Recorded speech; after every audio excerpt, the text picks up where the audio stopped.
এক জায়গায় গেছি, নাম কব না, ডাইন পাশে দুইজন মুরব্বী বসা, সভাপতি আর সেক্রেটারি। ৮০-র নিচে হবে না বয়স, বডি টডি ভালো আছে, তো বয়স ৮০ হয়ে গেছে, হুশ জ্ঞান আছে, বেবোধই নেই। আর বাম পাশে রানিং চেয়ারম্যান আর এক্স চেয়ারম্যান, আগের টার্মের আর বর্তমান, দুই চেয়ারম্যান। ঘন্টাখানিক ওয়াজের পরে দেখি এই বুড়ো একজন কারে যেন টাকা দিয়ে কটা বাদাম আনালো। বাদাম আইনে এই দুইজন আর এই দুইজন আমার পিছন যে ভাগ করে 4 জনে খাওয়া শুরু হচ্ছে। তা তো টের পাচ্ছি যে বাদাম খাচ্ছে, কিন্তু গিরানো আমার নাকে আসতেছে। তা আমি বললাম যে আপনারা বাড়িওয়ালা 4 জন মুরব্বী, ইউনিয়নের মুরব্বী 2 জন আর এলাকার মুরব্বী 2 জন, আর আমি এই 5 জন মোটে স্টেজে বসা, কোন সামাজিকতা যে আমারে কাজে লাগাই যে আপনারা 4 জন বাদাম খাবেন, আমারে সেটে দেন কইলে মুরব্বী আমার এক মুঠ দিল। তা আমি বললাম সবাই চুপ করে থাকেন কিছুক্ষণ, আমরা বাদাম খেয়ে নিই, পরে ওয়াজ হবে। এই বাদাম চাওয়া পর্যন্ত এই 4 দামড়া টের পাইনি যে কি করছি। পরে যখন কইছে যে সবাই থামেন, বসেন বসেন, কিছুক্ষণ পরে ওয়াজ হবে, বাদাম খেয়ে নেই, পরে সব ছেড়ে দিছে বাদাম। হাতে যার যা ছিল অনাচে পড়িয়ে গেছে ভয়তে। এটা আদব না। এখানে আসছি কিছু শুনবো, শিখবো, আমাদের দায়িত্ব কিছু বলবো। আল্লাহ পাক রব্বুল আলামিন শোনাও বলা অনুযায়ী আমাদের আমল করার তৌফিক দান করে। যদি এই 2টা ওয়াজিবের পর আমল করতে পারি, ফাস্তামিউ অন্তরে কান্দে শোনা, আর ওয়ানসিতু মুখরে বন্ধ রাখতে পারি, তাহলে আল্লাহ পাক একটা নগদ রেজাল্টের ওয়াদা দিয়েছেন, সেটা হলো লাআল্লাকুম তুরহামুন, অবশ্যই তোমাদের উপরে রহমত নাজিল করা হবে। ফাঁকে ছোট্ট একটা কাজ আমি সারিয়ে নেই, এই সাইনবোর্ডটা টানায় এদের অ্যাড, তাই এই জায়গা ঝুলনো থাকলে হাতে বেঁধে যাইবে যে আমি খুলেছি। ওদের একটা লস হয়, এই লসটুকু আমার পোষায় দিতে হবে। মাইকের নাম রনি সাউন্ড, ভালো মাইক, সবাই নেবেন। ভাই কেউ বলতো কেউ বলতো না, তোমাকে উপকার হয়েছে না? আচ্ছা আচ্ছা ঠিক আছে। এবার অভিযোগ করতেছেন ব্রিজের বাড়িতে শোনা যায় না। শীতকালে মাইকের আওয়াজ পশ্চিম দিক আর উত্তর দিক কম যায়, দক্ষিণ দিক আপনি যাবেন একেবারে 2 মাইল দূরের থেকে শোনা যাচ্ছে, আমি শুনিয়েছি। এদিক দিয়ে এই দিক যাবে না। আমার মাদ্রাসারও কালকে থেকে মাহফিল শুরু, আজকে কোনো মতো আমার মাহফিল রাখা উচিত হয়নি। আমার সব পরিবেশন সব আমার কাছে, 10 জন বক্তা আমার ওখানে দাওয়াতি মেহমান, তারা সবই আমার বাড়ি খানা খাবে। গতকালকে যাওয়ার পথে মাছ কিনে এক জায়গা ফ্রিজে দিয়ে গেছি, আসার সময় রাত 3টের সময় সেই মাছ নিয়ে আসছি। আজকে আবার আসার সময় গোপালগঞ্জের থেকে বাজারঘাট ফল ফ্রুট মিষ্টি এক্সট্রা বিস্কুট টিস্কুট কিনে গাড়ি ভরে রাখছি। যাওয়ার পথে আবার মাছও নিয়ে যাব, আরো মাছ গোশের কিছু অর্ডার আছে, সেগুলো নিয়ে যাব। আজকে আমার এখানে কোনো মতে সময় দেওয়া সম্ভব না। আমার মাদ্রাসার মাহফিল সম্পর্কে আমি মাইকি মোটে উজতি পারি না। এই খুলনার থেকে আমি 80,000 টাকা দিয়ে মাইক নিয়েছি, সৌদির শাহেক আসলে। এই আমাশার রোগীর মতো ক্যারুত কুরুত করে শেষ। আমাশার রোগী দেন না, পায়খানায় এমন ভাবে আইছে, কেমন যেন একবারে কি পরিমাণ যেন হবে, যাইয়ে 2 বাই সাইডি টাইডি ক্যারুত কুরুত করে কিচ্ছু হলো না।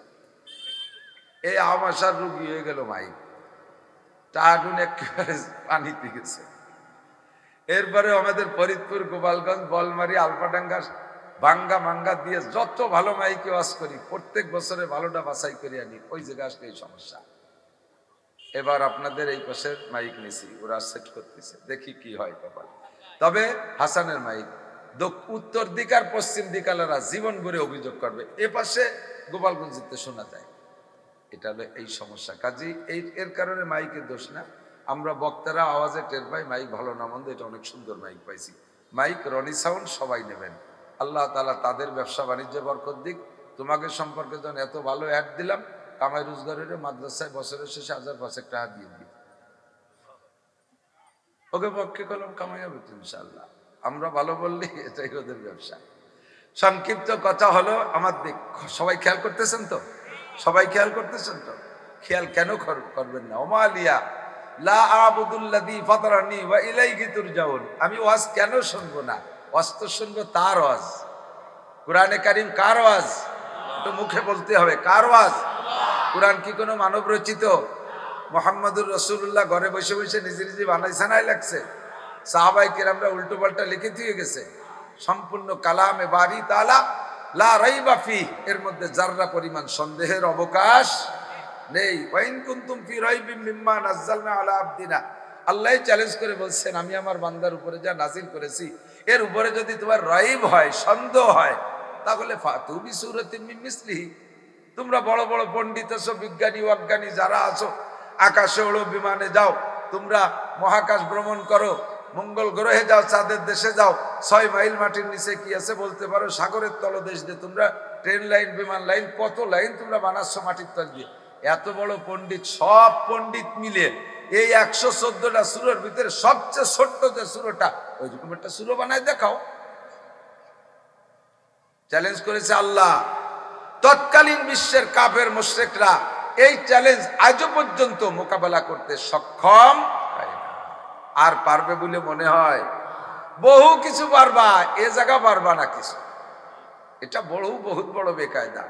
এর সব কিছু একটু ব্যতিক্রম। তোমার দুনিয়ার কোনো আরবির সাথে মেশে না, দুনিয়ার কোনো আরবির সাথে মেশে না, দুনিয়ার কোনো ইংরেজির সাথে মেশে না। যত বড় পণ্ডিত হও, এর সমপরিমাণ একটা আয়াত লিখে তোমরা পারবা না। নবী আলাইহিস সালাতু ওয়াস সালাম ইন্না আতাইনাকাল কাউসার, সবচেয়ে ছোট সূরা এটা না? এই সূরাটার 3 আয়াত। কয় আয়াত? একেবারে ছোট সূরা, নাবালেগ সূরা।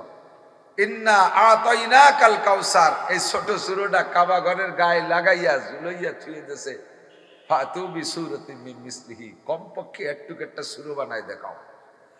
একটা না 6 মাস তৎকালীন বিশ্বের সবচাইতে বড় পণ্ডিত মিস্টার আমর ইবনে হিশাম বনাম আবুল হেকাম বনাম আবু জাহেল, বিশ্বসেরা পণ্ডিত, সব শিক্ষিতদেরকে নিয়ে 6 মাস চেষ্টা কইরা লাস্টে যাইয়া নিচে লিখে দিয়েছে লাইসা ইন্না আতাইনাকাল কাউসার ফাসাল্লি লিরাব্বিকা ওয়ানহার ইন্না শানিয়াকা হুয়াল আবতার। এটুক মিলাইছে লাইসা হাযা কালামুল বাশার বাল মিন খালিকিন কাদার, এটা নিশ্চয় দুনিয়ার কোনো মানব রচিত ভাষা না, বরঞ্চ উপর থেকে আনিত কোনো নতুন কথা।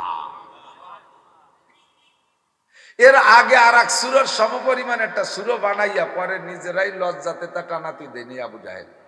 উনি সেই সময় পণ্ডিতকে কইছে, মুহাম্মদ একটা সূরা টানাইছে আল কারিয়াতু মাল কারিয়াহ ওয়া মা আদরাকা মাল কারিয়াহ, আছে না এক সূরা? 2-3 আয়াত হুজুর লেখা ঝুলাইয়া রেখে দিছে। ওরা বসে বসে সূরা একটা বানাইছে, এদিক তাকান। কয় কি?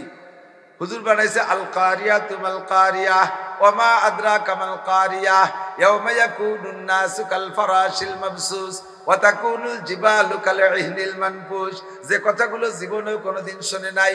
আল কারিয়াতু মাল কারিয়াহ, কারিয়া মানে খটখটানো, কারিয়া মানে নক করা, কারিয়ান মানে ঝাঁকুনি। আল কারিয়াতু মাল কারিয়া, এ জগতে একটা ঝাঁকুনি হবে, জগতের উপরে একটা নক করা হবে, জগৎ জোড়ায় একটা খটখটি দেওয়া হবে। আমা আদরাকা মাল কারিয়া, জানো সেই খটখটিটা কি?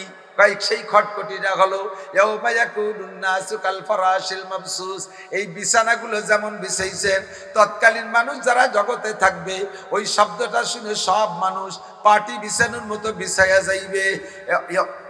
কি বললাম? ইয়াউমা ইয়াকুনুন নাসু কাল ফারাশিল মাবসুস, আর কি ওয়া তাকুনুল জিবালু কাল ইহনিল মানফুস। শিমুল গাছের তুলা উঠতে দেখছেন, যে তুলাগুলো চাকা চাকা ছকড়া ছকড়া করে পড়ে, ওগুলো তো জমাট বেঁধে নিচে পড়ে যায়। আর যেই তুলাগুলো গাছে থাকতে ফাইটা একেবারে ফুলে ওঠে, ওগুলো নিচে পড়ে না, ওগুলো বাতাসের সাথে খালি উপরের দিকে উঠতে থাকে।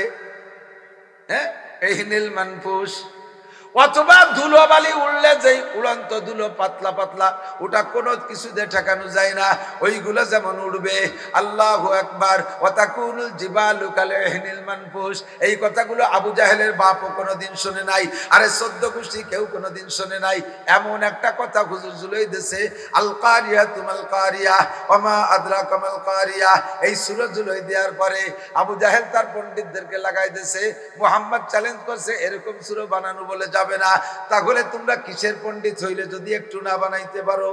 বানাও, যত টাকা লাগে, অস্ত্র বানাতে যা টাকা লাগে তার চেয়ে বেশি টাকা দেবো সূরা বানাবো। সবাই মিলে 1 বছর চেষ্টা করিয়া লাস্টে সুরো একটা বানাই। আবু জাহেল শুনেছে মালিক সুরো একটা বানাইছি, কব নাকি? দেই কি বলছো?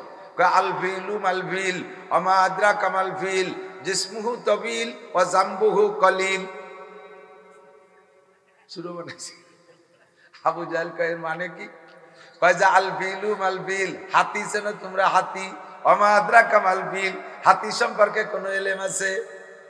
কয় এই দুটো জিজ্ঞেস কর, ওই তালে মিলেছে আর কি। কয় যে জিসমুহু তবিল জামবুহু কলিল, বডিটা মেলা বড়, লেজটা একটু ছোট। আবু জাহেলকে দেখলি কি হয়েছে? এতে কি লাভ আছে? না জানার কি আছে? মুহাম্মদ যা কইছে তার মধ্যে তো যা করলো ও তো আমরা জীবনেও বাধ্যতা শুনি নেই। এ পাহাড় উড়িয়ে যাবে তুলোর মতো, জমিনে সব মানুষ মিশাই যাবে। তোকে সুরের মধ্যে কি আছে? এ হাতিও না দেখছে কিনা, বডি বড় লেজ ছোট, এইটা কর মতো কথা। ও জায়গা জুলিস নেই, ইজ্জত যাবে না। পারে নাই, কোনদিন পারবেও। আসতে কোন আপনাকে ভয় পাচ্ছেন? পারে নাই, কোনদিন পারবেও কিনা। আমাদের এই হিদায়তের নুসখা, আমরা যে কালাম দিয়ে বয়ান করি, এ কালাম আমার আপনার রচিত না। এ কালাম কার কালাম? আল্লাহর কালাম। লা রাইবা ফি, এর থেকে যে ওয়াজটা করা হবে ওই ওয়াজের মধ্যে আমার আপনার কোনো সন্দেহ থাকা বেঈমানির লক্ষণ। ঠিক কি ঠিক না? আল্লাহ তাআলা পূর্ণ কালামে পাক আমাদের জন্য এমন সুন্দরভাবে আল্লাহ পাক এই কালামে পাক নাজিল করে দিয়ে বলে, লা তাবদীলা লিকালিমাতিল্লাহ। আমি যেটা বলি এই কোরআন শরীফ এখনের জন্য নয়, এই শুধু এই কাফের মুশরিকদের জন্য নয়, শুধু মক্কিদের জন্য নয়, কাফাতাল লিন্নাস, গোটা মানব জাতির জন্য, আমেরিকা থেকে জাপান পর্যন্ত সমস্ত মানুষের জন্য কোরআন প্রযোজ্য। আজকেও যেমন প্রযোজ্য। এটা ১৫০০, ২০০০, ৫০০০, ১ লক্ষ বছরও যদি পরে দুনিয়ায় থাকে, দুনিয়ার মানুষ শিক্ষা দীক্ষা দিয়ে আকাশে উঠবে, চন্দ্রে যে তারা স্টেশন বানাবে, মধ্যাকর্ষণ স্টেশন বানাবে, এত জ্ঞানী তারা হবে। তারপরও সে জামানায়ও এ কোরআন এখনো যেমন চলে, সে সময় সেরকম চলবে। লা তাবদীলা লিকালিমাতিল্লাহ, এ কালিমা কোনো পরিবর্ধন যোগ্য, ঠিক কিনা? আল্লাহ পাক রব্বুল আলামিনের পক্ষ থেকে নবী পাক সাল্লাল্লাহু আলাইহি ওয়াসাল্লাম মেরাজে গিয়েছিলেন, জানা আছে নাকি? মেরাজে গেছিলেন না? আমি সাথে যাইনি, সে সময়ও ছিলাম না। আরো যদি আমি 1 কোটি বছর পরে জন্ম নিতাম আর খবর শুনতাম যে আমার নবী এভাবে একা একা বিমান, রকেট, নসিমন পরিমন কোনোটা ব্যবহার করে নাই, সাইকেল মাইকেল কোনোটা ছিল না, মক্কা থেকে 1 রাত্রে বাইতুল মুকাদ্দাস গিয়েছিল, আর সেখান থেকে 7 আসমান পার করে বাইতুল মামুর, সিদরাতুল মুনতাহা পার হয়ে আল্লাহ পাকের আরশে আজিমে একটা রাত কাটাইয়া রাতের কিছুক্ষণের ভিতরে লম্বা একটা সময় অতিক্রম করে আসছে। আমি 1 কোটি বছর পরে যদি আমার জন্ম হতো আর বাতাসের কানে খবরটা শুনতাম, আমি 100% বিশ্বাস করতাম। কথা কন না? সন্দেহ আছে? বাস্তবে সবডিতে গেছে না স্বপ্নে গেছে? সবডিতে গেছে। যার পরে আল্লাহ পাকের সামনে যে বসছেন, বসার কাইফিয়াত আত্তাহিয়াতু সূরত যেরকম না, এভাবে বসছেন। বসার পর আদবের সবচেয়ে বসার আদব হলো আত্তাহিয়াতু সূরতে বসা। আল্লাহ পাক জিজ্ঞেস করছে, বিমা জিতা ইয়া হাবিবি মিন দুনিয়াক, বন্ধু তোমার দুনিয়ার থেকে তুমি কি নিয়ে আসছো আমার কাছে? আলাউলাহুমা খালাকাল আফলাকা খালিকুহা লাউলাহুমা খারাজাল ইনসানু মিন আদামি। তুমি আমার কাছে কত বড় মুআজ্জাজ মেহমান, তুমি আমার কত বড় দামি বন্ধু, তুমি আমার কত বড় ক্লোজ ফ্রেন্ড। এটা আমি ভাষা দিয়ে ব্যক্ত করতে আমার বহুত ভাষা আছে। সংক্ষিপ্ত কথা হলো, তোমারে না বানাইলে কেউরে বানাতাম না।